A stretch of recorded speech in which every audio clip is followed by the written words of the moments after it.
Well, it was a chronic desire to be famous, I think, was the reason I started getting into, making music in bands. I thought that if I could become famous, that would solve all my problems.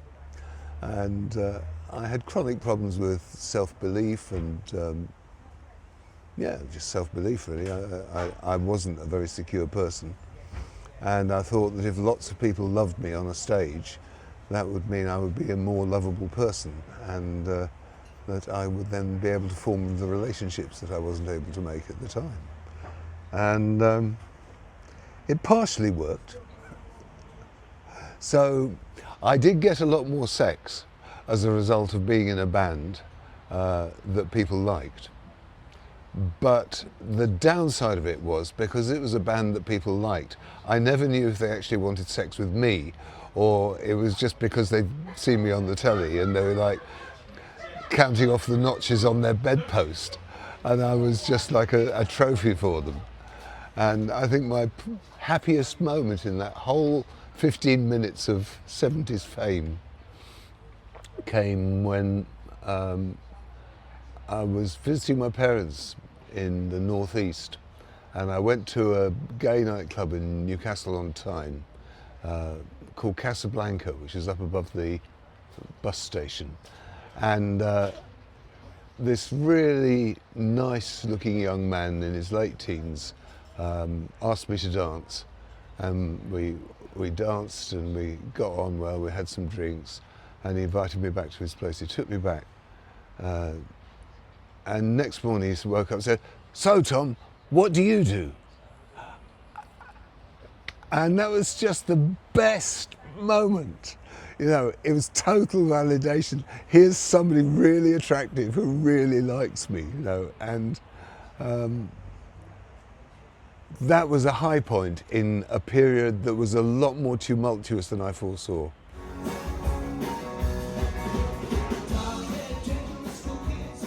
The hits stopped coming because I stopped writing good songs.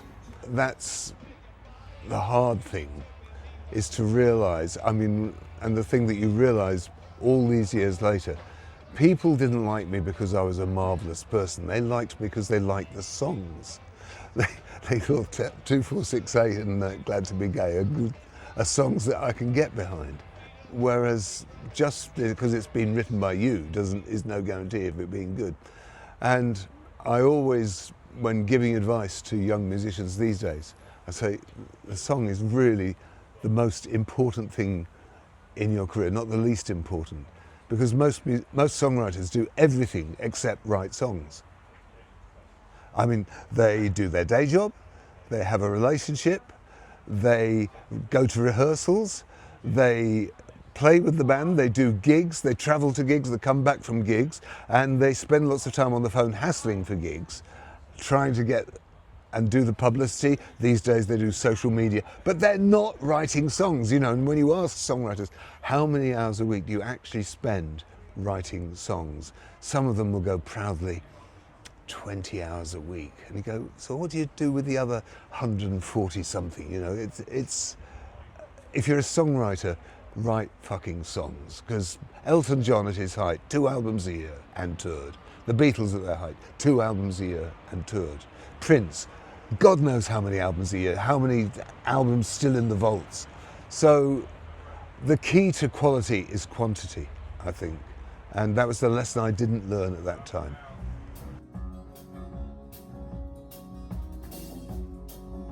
So I had 4 years to write the first album, and I had 4 months to write the second album, plus a lot of pressure and a lot of, managers, other band members, booking agents, fans, publicists, record company executives, all looking for the pressure for the new album. And it was really so stressful. And the trouble was, in battle state, I didn't hear what people were saying to me.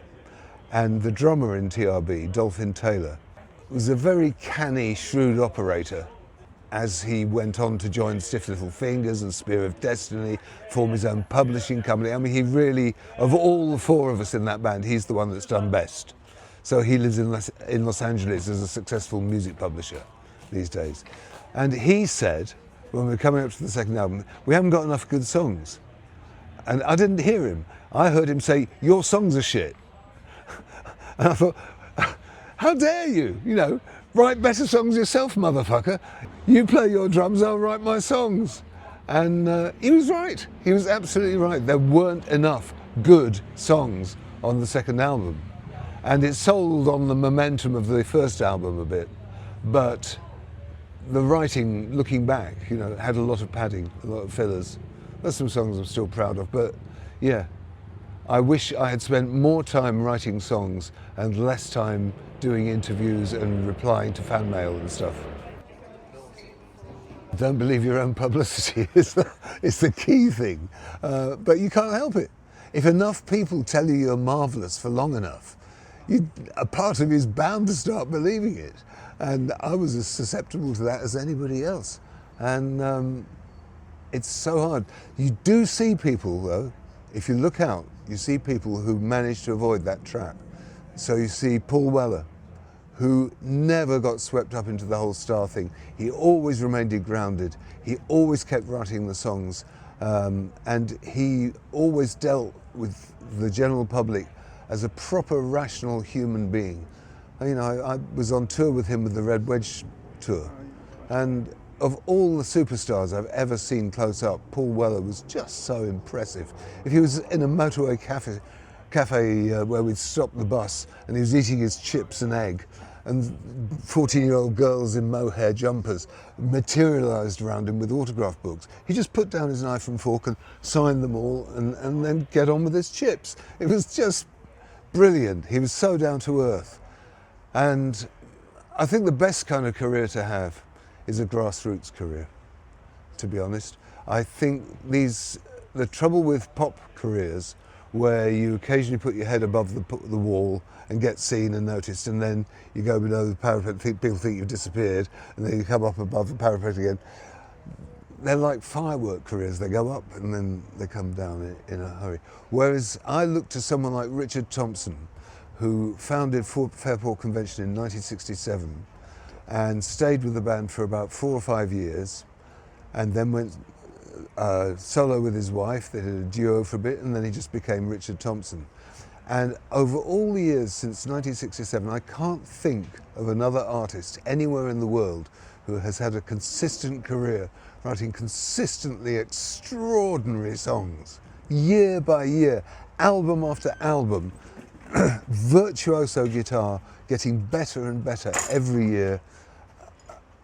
So admirable. As a radio DJ, you used to just look out for the next Richard Thompson album coming, which would be his 47th or his 45th or whatever. And they were great. When he came in to do a session for us, he just sat down with a guitar and he'd just blow your head off with what he could do on the guitar, what he could do with his voice, what he did with his lyrics. That's an admirable career as far as I'm concerned. Richard Thompson is somebody to be.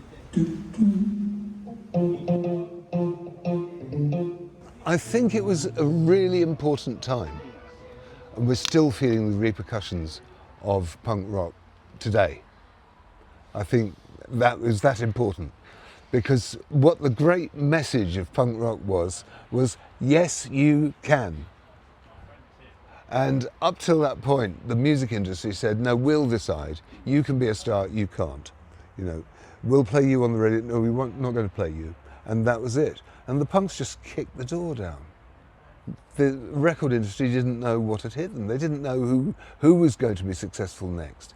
They didn't know what the hell was happening. And thanks to the Sex Pistols and the Clash and the adverts and the Cortinas, X-ray Specs, the Slits, the Banshees, kicking down the doors of the record companies, older acts like Elvis Costello and me and Ian Dury and Graham Parker and the Rumour were able to pile in behind them and get in and get record deals. And it gave us all a chance. And because of that yes, you can kind of vibe to it. It was summed up in Sniffing Glue magazine, where Mark P went, here's a chord, here's a second chord, here's the third chord, now go form a band. And that was the spirit of punk. And Susie Sue started her career getting up on stage at the 100 Club and reciting the Lord's Prayer. You know, as a career beginning, not auspicious, but she became one of the most extraordinary performers of the following 30 or 40 years. So we see that in painting, in video, in art, in novels, writing. Irvine Welsh couldn't have written Trainspotting without punk rock. You know, we just wouldn't have had that without that anarchic spirit that punk came along and just said, nah, fuck it. Let's just do it. And it's been lovely hooking up with T.V. Smith in later years because he's never lost that. He makes acoustic records, he still has the fire burning in his belly, and he's just great. Whenever you play with him, he goes, come on, punk rock! But above all, the quality of the songs that T.V. Smith turns out is still right up there. He sends you a new song and you go, oh, bloody hell, he's done it again.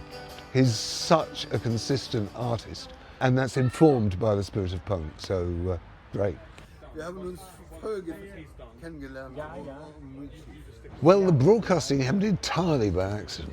It was 1984, I was touring the War Baby Hope and Glory album, and we just played 2 nights sold out at the Dominion, and a producer from the BBC World Service came backstage, and I thought she was going to say, great show, man, you know, love to have you in for a concert session. And she said, I really like the bits between the songs where you talk to the audience. She said, you've got a natural way about you, and you've got a great voice for radio. And would you like to do your own 15-minute programme on the BBC Service? Well, would you like to do your own 15-minute programme on the BBC World Service once a week? And I went, well, yeah, all right.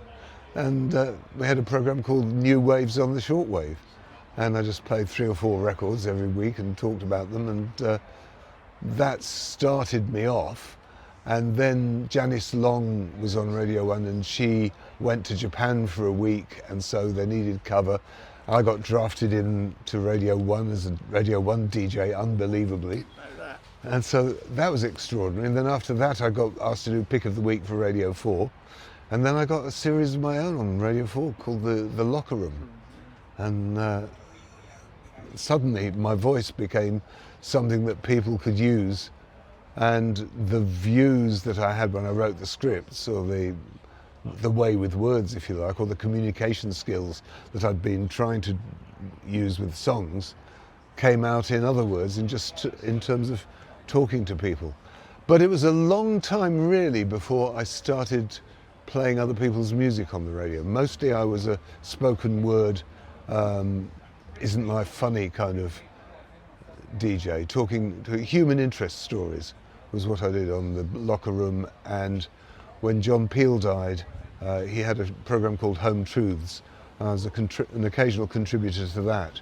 So when he died, I was one of the stand-in presenters who hosted Home Truths. That was a really interesting program to do.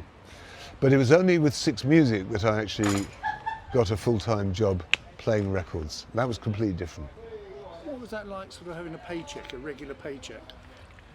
That was the key difference. Up until that point, all through the 70s, all through the 80s, all through the 90s, and into the 2000s, I was primarily a touring musician, and I did what I'm doing now, which is I went out and played gigs, entertained people, put food on the table. And I helped out a development team who was starting a new digital network called Network Y. And that was, one was Network X, which became One Extra, and Network Y became Six Music. So all they were doing was trying out different sequences of records, of styles, to see how they would fit together in programs and what that would do for a station identity. Because a radio station is the records it plays. So that's actually the playlist. People hate playlists, but actually the playlist is all important. Because when you turn on the hot tap in the bathroom, you want hot water to come out. When you turn on Classic FM, you don't want Metalhead. So they needed somebody to come in and read out, that was, this is, just so they could hear some programs. I did try TV. Anglia TV. Anglia TV had a series coming from Norwich where I can't even remember the name of the series. I did present it for 1 or 2 seasons, but it wasn't a natural fit. I'm not really very good at talking on camera. Well, there you go. I think presenting on camera is a definite gift that some people have. And Lauren Laverne, for instance, has it as well. Radio, TV, she makes no difference to her. But I can't really do it, and it wasn't great. I felt much more comfortable. And radio is so much lower pressure as well. You don't have to think about outfits, you don't have to think about the competition, and people aren't scrambling to get into radio. Plus, the great advantage of radio is you can age gracefully. So Steve Wright still sounded the same as he did in the 80s, shortly before he died. You know, he still had a great voice for radio and his knack with the radio, and so radio was a natural fit for me. Once we'd made those pilot programs, we got the go-ahead, and the controller of Radio 2 came into the team and said, we've been given the go-ahead, the station's going to go ahead, we don't know what it's called yet, but we've got green light, brought in the champagne. And she said to me, would you like to present your own programme 4 nights a week? And I said, I can't. I gig, I have to go out on the road. That's what I do. I'm away from home. I couldn't possibly commit to being in a studio for the same 4 nights every week, week in, week out. And she said, well, what do you actually earn from these gigs that you do? So I told her how much I earned. She said, oh, we'll pay you that. I said, what? Every week? She said, yeah. Oh, all right then. And so I switched and became a radio DJ, earning exactly the same money, but without any of the overheads. So I didn't have to pay for a tour bus or PAs or guitar strings or road crews or anything. I just turned up and talked. And it was a revelation, because playing music on the radio gave me back my original fan's love of music.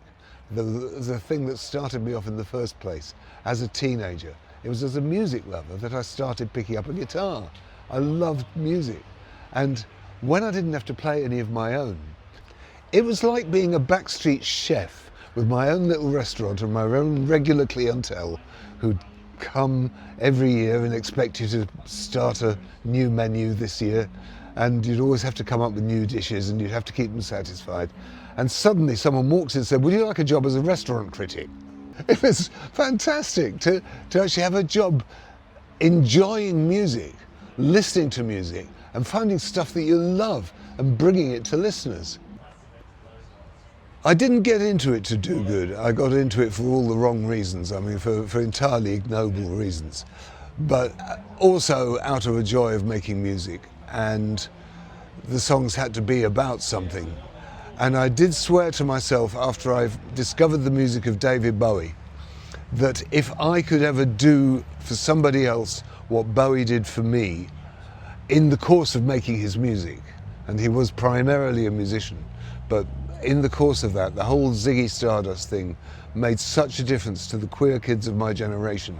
I thought if I could stand up there while having a career in music and also do something for the me's in the audience. And even today, when I go out and play gigs in little venues like this, there's always somebody at the back of the hall who hasn't heard Glad to Be Gay before, and who gets touched by it in a certain way, and that it just goes, you're not alone. And that's what Bowie said to us. He said, you're not alone. And I think if I've managed to pass that out to people who are feeling angry about the government, people who are feeling pissed off about the way immigrants are treated, people who have diverse sexualities, then that's a worthwhile thing to do, to actually send out that message of that you're not alone.